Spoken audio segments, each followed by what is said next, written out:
Inyo pong napapanood ang aming unang handog ng NCAA on Tour dito sa Season 94 ng NCAA as we strive to reach unparalleled heights in sports development. JRU, one of the oldest members ng NCAA, gaya ng binanggit ko kanina, joined the league in 1927, and JRU is an ISO certified and CHED autonomous status university. Nagsimula na po ang aksyon dito sa quarter number 2. At bola, babalik agad sa Mapua University. Juanet Bonifacio, minasa kay Salega. Labas ang bola dito kay NCAA. Abel with the crossover. Abel on the drive, off the glass and in. Well, they gotta do a better job, Anton, on the switches. Kapag dating ng pick and roll, kailangan hard switch ka agad yan.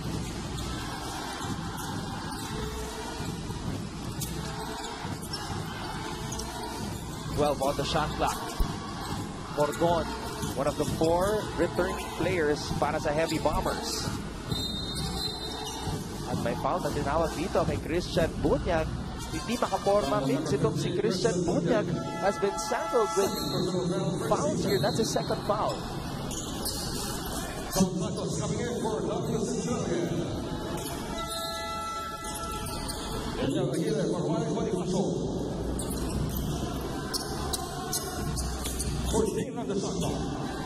Well, Anton, kaya nga lamang ngayon ang Mapua by 13 points because they already have 10 fast break points.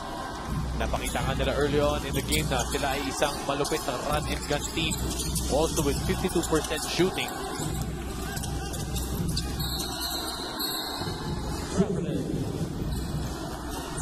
Dahil nga sa bilis nitong Mapua Cardinals, talaga nahihirapan ang JRU Heavy Bombers na tapatan ang kanilang speed and quickness. Kasi nag-adjust na si Coach Verhel ng defense to a half-court man-to-man. So we will see, Anton, if mas makakatulong ba ito sa pag-contain ng depensa ng Heavy Bombers. Aguirre, handing off para kay Biteng. Bumitin, pinasa sa kalaban. And good to see Aguirre back, Anton. Aguirre, nakabalot na ang kanyang kanang tuhod, which was hit sa simula pa lang ng ating laro. Baseline jumper, masyadong malakas. Tapi ka na bola mapupunta sa JRU. Basket for Santos who just came in. Coach Verhel Meneses really making use of his players. 12 players na ang kanyang ginamit dito sa laban na to. Delaverhen, hindi sigurado kung kay Esguera o kay Santos ibibigay ang bola. Santos receives the pass. Santos, binigay kay Delaverhen. Delaverhen, kanina pa hinihingi ni Esguera ang bola sa ilalim. Esguera, too strong. Christian Bunyag, the new team captain, trying to get it to Aguirre. Aguirre to Habel. Habel, walang takot na tumira. Masyado nga lang malakas. Floater in the lane is good. And Aaron Bordon now has an opportunity to earn more minutes mula kay Coach Verhel Meneses. So far so good. Binirag dito para sa JRU. Pangalawang pagkakataon para kay Christian Bunyag sa poste. Lalabas ang bola at chance natin para mapakinggan muli ang ating kasamang si Sige Nagtengko. Yes, Anton, isang pwesto sa Final Four. Yan ang matayag na pangarap ng Mapua Cardinals. Mas matayag pa kung iisipin mo kung gaano kababa ang standing nila last season. Pero sabi ng kanilang player na si Cedric Pelayo, isa sa mga pinaka-vocal na miyembro ng Mapua pagkatapos ng NCAA Season 93, nag-usap-usap na sila at meeting, and sabi nila, we are going to leave all of that in the past. Nagpapasalamat siya sa juniors na nag-commit to continuing with the seniors. Nagpakita daw sila ng loyalty at sabay-sabay nilang haharapin ang kanilang closest rivals. Yan daw, Letran, CSB, and Bastet. Finish. Ito ang sabi ni Pelayo. It's time to show everyone we are a new Mapua. This year, it's time for veterans. Back to you. Well, Mapua is Mapua University for the first time for a full season. Dahil nung nakaraang taon lang natin silang nakilala as Mapua University. I was there for the unveiling of the new logo and the announcement of university status. So, bagong Mapua nga ang ating mapapanood dito sa Season 94 ng NCAA. Well, 2 points, Antonio. So far, working for Coach Vergel with that switch to that half-court defense. 6-0 run na ang kanilang pinapakita dito into that report of siege. Yung, kumbaga, direct translation from the juniors to the seniors basketball program. Alam naman natin, Anton, dito sa college basketball sa Philippines, na recruitment ang labanan.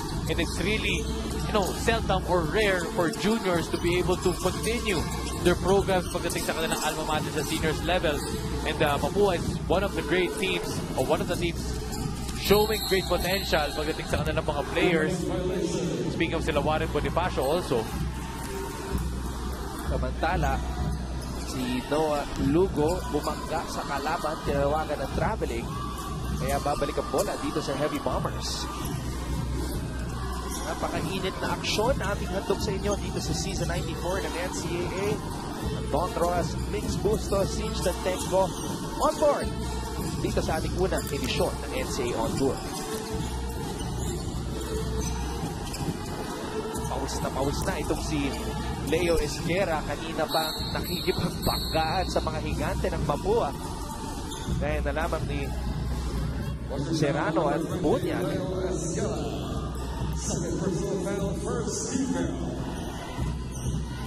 6 minutes and 7 seconds remaining dito sa ating second quarter. Lugo. Bunyag. Handing it back to Lugo. Lugo, pinasa sa loob. Victoria, tumira at sumabit si Mendoza. Yan ang pangatlong foul ni Jen Mendoza dito sa labang ito. Not a good sign for the captain of JRU. Huling-huli sa ating replay. Magbabalik po ang NCAA On Tour dito lang sa SNA.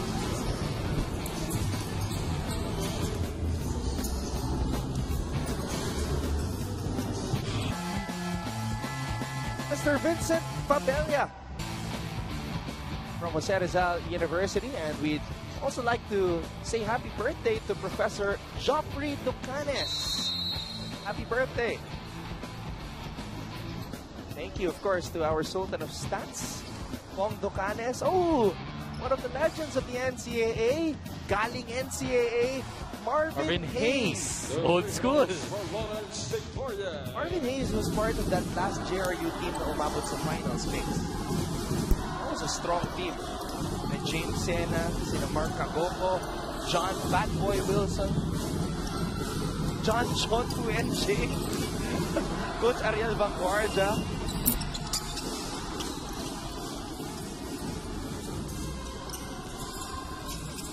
I think that was back in 2008 kung hindi ako nagkakamali.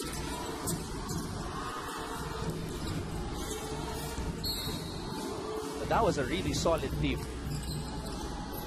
John Wilson. Oo, the following year, naging MVP ng NCAA yan. Yes. I remember that year, 2009. NCAA season 85.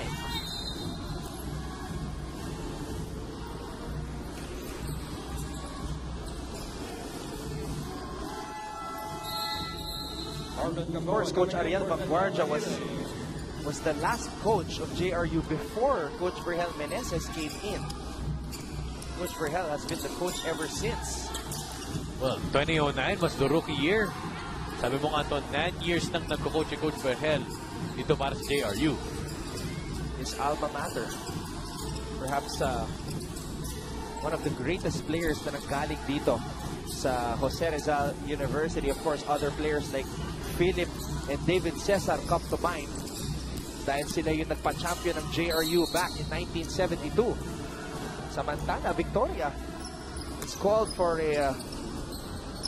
or was able to draw a foul. As we go back to our tweets from JT Garcia, we will soar high and fly high to win our first game this season 94. JRU fight. Mabuhay Rizal, sigaw ni Maria. And go Kuya Justin Padua naman ang hirit ni It's Carl. Thank you so much to everybody tweeting us the NCAA on Tour, yung ating hashtag is actually trending right now. Number 3 nationwide. Maraming salamat po. Victoria adding to the lead of Mapua University. 30-20 na ang ating talaan. Ilavirhen, dinedepensa ang Lugo. Padua, binigay kay Santos. Santos, crossover. Santos, floater. John Santos, very impressive coming off the bench para kay Coach Verhel Meneses. Pelayo, too strong on that jumper. Leo Esguera. Nagkaroon ng konting banggaan. And look who's here in JRU. Coach Boyet Fernandez and assistant coach Gino Manuel. What dedication. Dedication is the right word. Of course, Coach Boyet Fernandez is wanting to redeem himself also. Even winning the championship last year. Championship never stops, ika nga. Of course, the road to championships is by the small steps like this. Scouting at the venue. At the very hot venue, Mix. Yes. Ang guest yan mamaya, si Coach Boyet sa game time. Oh, nice. Yes. Kaya pala. Alam niya na nandito ka, Mix. So, itutuloy niyo ang inyong usapan mamaya sa ANC. Basta syempre, usapang San Beda, usapang NCAA. Samantala, agawan para sa loose ball. Noah Lugo getting the ball from Gamboa. And here come the Cardinals. Victoria, dinabas ang bola. Pelayo for 3. Short, Gamboa. Na-excite. Tinawagan ng traveling. Too many turnovers, too many traveling infractions. Important to keep your discipline, always to keep your right footing. Speaking of turnover story, 22 total turnovers sa larong ito para sa both teams. 12 para sa Mapua, 10 para sa JRU. Pass was too high. Pass thrown by Bordon. And I'm really intrigued at how Coach Verhel is showing so much trust dito kay Leo Esguera. You look at his jersey, it's soaked, it's sweat. Hindi pa siya nagpapahinga dito sa laban na to, Mix. You're right, Anton. 13 minutes. The ball game. And what conditioning? I think isa sa mga importante na sa Noah Lugo makes that long too. Siyempre sa mainit, sa humid na weather, kahit gano'n ka pakakondisyon, mahahapo at mahahapo ka. Pero for you to play the whole game so far, it takes a lot of stamina and endurance. And look at Esguera. We were just talking about him. Walang kapaguran. Kita mo rin, pato-pato rin si Esguera, eh. What a workhorse. And he could be fighting to become the starting center. Itong si Coach Verhel Meneses on a permanent basis, of course, dahil napakahirap maging permanent starter on a Coach Verhel Meneses mentored squad. First personal foul, third team foul.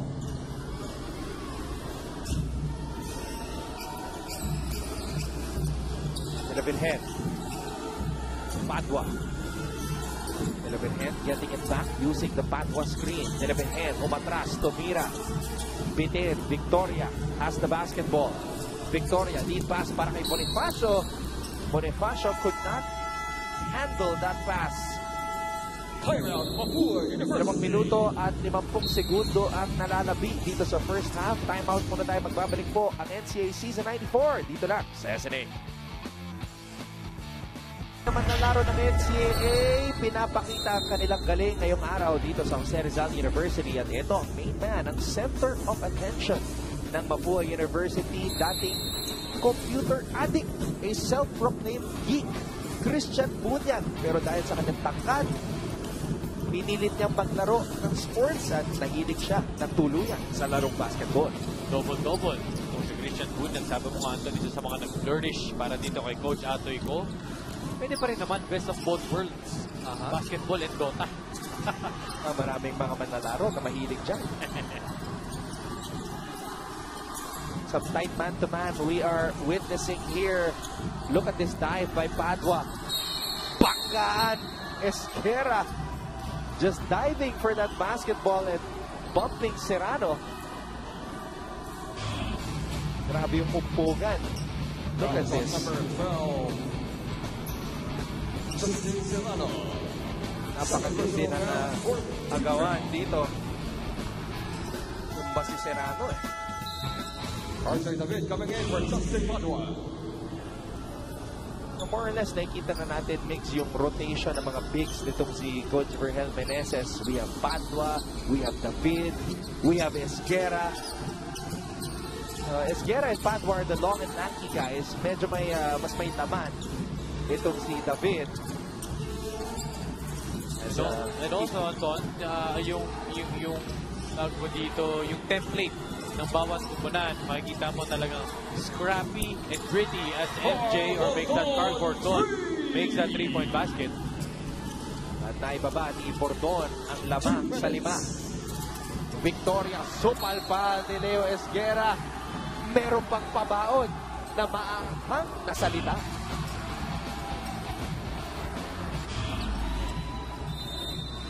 Ano kaya sinabi niya kay Victoria? Dala ng init. Not in my house, I guess. I don't know. Something to that effect. Dahil nandito nga tayo sa Jose Rizal University.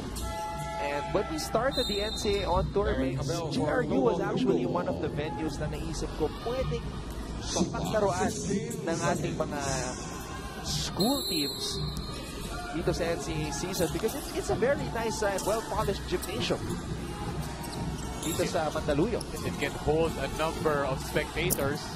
Ganda ng court, ganda ng environment. Mainit nga lang. Mainit lang. Well, that's also because of the number of people and students na nandito ngayon sa loob ng gymnasium. David hand.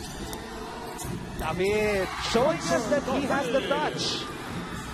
Finally, JRU scoring off a set play.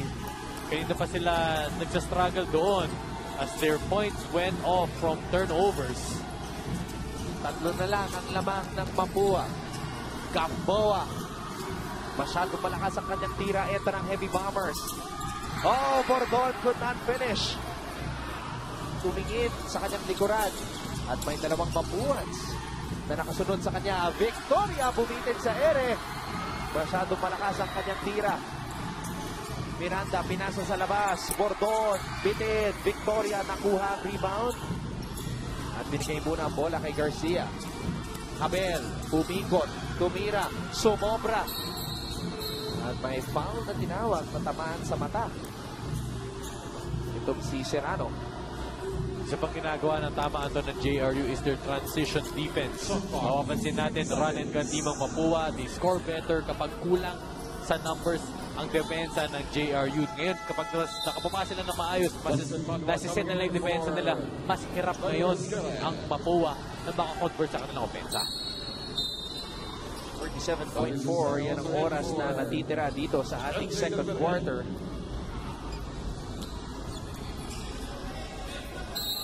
It's been a highly physical contest sa pagitan ng dalawang kupunan with a lot of new faces. Serrano at may foul na tinawag. This is something that you mentioned that you anticipated, Mix, itong scrappiness ng parehong kupunan. Look at that, just getting in the face of Serrano. Third personal foul. 4 on the Heavy Bombers. 32, Justin Serrano. Well, there's a certain sense of pride tuwing ikaw ay naglalaro sa iyong home court. Nakakahiyang matalo dahil syempre the following day baka hiritan ka ng mga kaklase mo, mga teachers mo, pati yung mga security guard. Well, ito nga Anton, dahil nga nagkaroon ng shift. Just to support my claim, Anton, 9 turnovers mula nung nag-shift ng depensa si Coach Virgel. And Anton, going back to your point, last year sa 6 na all-tour games, isa lang ang nanalo. Yun ang Letran Knights. So that is something na malalaman natin kung magbabago yung trend na yan. But that's a great stat you pointed out. Victoria, No-look pass. Gamboa will finish. What a pass by Victoria. It's like a third eye for Lawrence Victoria. Nakita niya na si Gamboa trailing behind, running like a guard, finishing like a versatile athlete. Hindi lang pang poste, pang open court. Itong si Gamboa. Fast break points, true enough, Anton. 12 compared to 2 only ng Mapua dahil nga sa run and gun system ito ni Coach Antoyko. Cedric Pelayo nagbabalik sa ating laro. 28 seconds. Yan ang oras na natitira dito sa ating first half. Gamboa masyadong malakas. Miranda, ibababa ang bola. Miranda, ginagamit ang kanyang bilis. Miranda, at natabik pa loob ang bola. Silvares able to get on the board ang kanyang unang field goal dito sa NCAA. Gamboa, look at that sidestep. Well, if there's a timeout by Coach Verhel, the best to use it now. Looks like they're just gonna run it out with 9.1 seconds to go. The ball will end up here in the hands of Silvares. Bordon has to shoot. Miranda. At maubusan ng oras ang Jose Rizal University.